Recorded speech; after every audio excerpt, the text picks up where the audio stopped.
Welcome back to our channel the burning show. आज का हमारा टॉपिक है यूपी की टू चाइल्ड पॉलिसी। हम ये देखेंगे कि अभी उत्तर प्रदेश में जो टू चाइल्ड पॉलिसी बिल को ड्राफ्ट किया गया है वो क्या है और उसके बारे में हम डिटेल में स्टडी करेंगे। सबसे पहले देखते हैं व्हाट हैज हैपेंड, ये हुआ क्या है।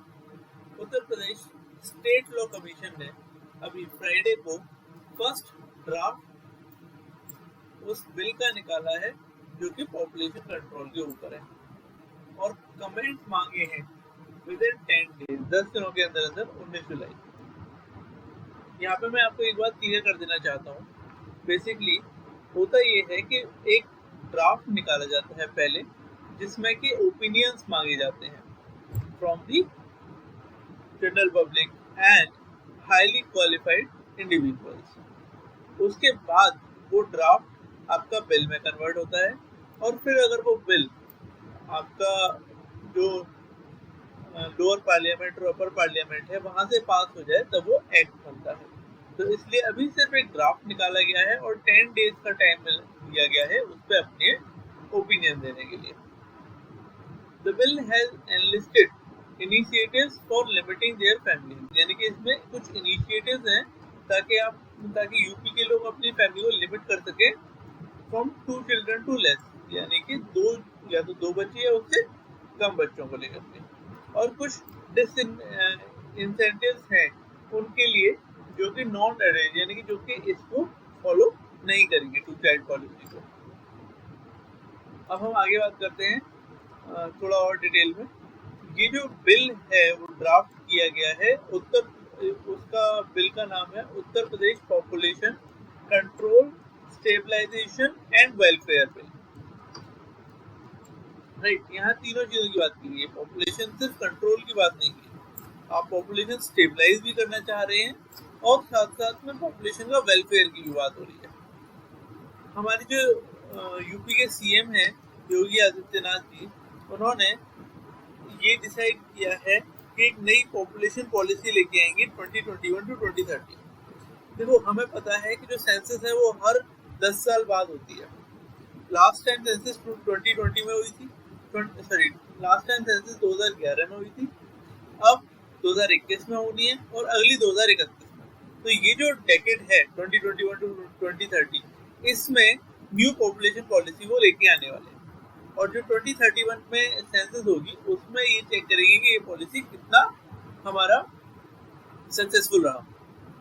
तो ये जो पॉलिसी है वो एक्सपेक्टेड है कि वो वर्ल्ड पॉपुलेशन डे जो 11 जुलाई को है उस पर अनाउंस करी जाएगी, बट अभी सिर्फ एक्सपेक्टेड है।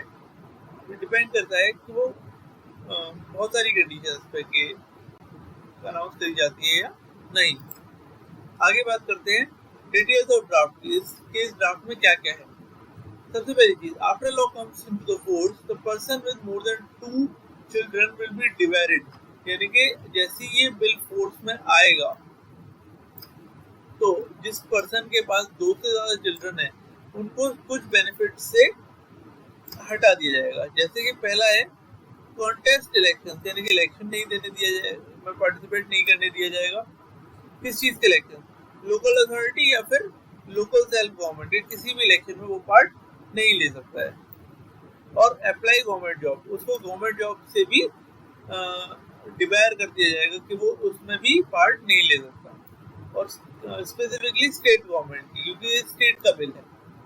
आगे बात करते हैं, इनएलिजिबल वो हो जाएगा प्रमोशंस में अपनी गवर्नमेंट जॉब की, गवर्नमेंट सब्सिडीज में, ठीक है। राशन कार्ड में भी केवल 4 नाम ही दे सकते हैं अभी इस समय, जैसे कि आप 8 नाम तक दे सकते हो अपने स्पाउस का, अपने बच्चों का, मतलब आप 8 नाम दे सकते हो अभी तक। लेकिन जब 2 चाइल्ड पॉलिसी हो जाएगी तो आप, आपका स्पाउस और 2 बच्चे, केवल 4 नाम इसमें हो जाएंगे। Demerit benefits from government sponsored welfare scheme, तो गवर्नमेंट स्पॉन्सर्ड जो वेलफेयर स्कीम है जैसे उज्ज्वला योजना हो गया आपका, वो सारी जो वेलफेयर स्कीम्स होती है वहां से भी आपको डिबायर कर दिया जाएगा अगर आपके पास 2 से ज्यादा बच्चे हैं तो। अच्छा ये तो बात हो गई कि ठीक है उनको डिबेयर कर दिया जाएगा। अगर 2 बच्चे हैं तो क्या मिलेगा? The public servant under the control of the state who adopt two child norm, जिनके पास 2 चाइल्ड नॉर्म होंगे वो वॉलंटरीली स्टेरिलाइज ऑपरेशन करा सकते हैं अपना या अपने स्पाउस का।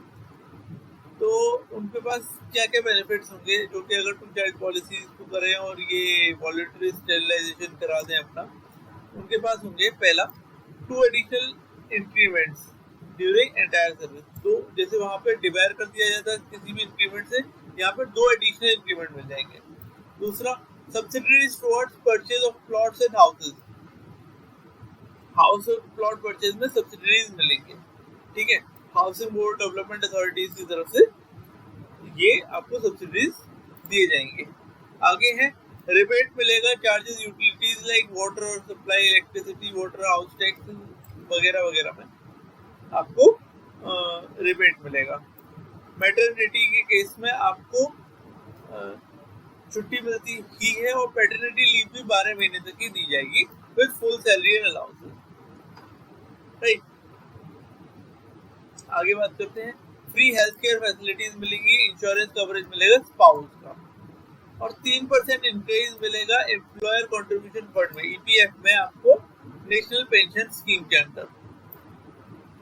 बहुत सारे इंसेंटिव्स मिल रहे हैं हमें अगर हम 2 चाइल्ड पॉलिसीज को फॉलो करते हैं।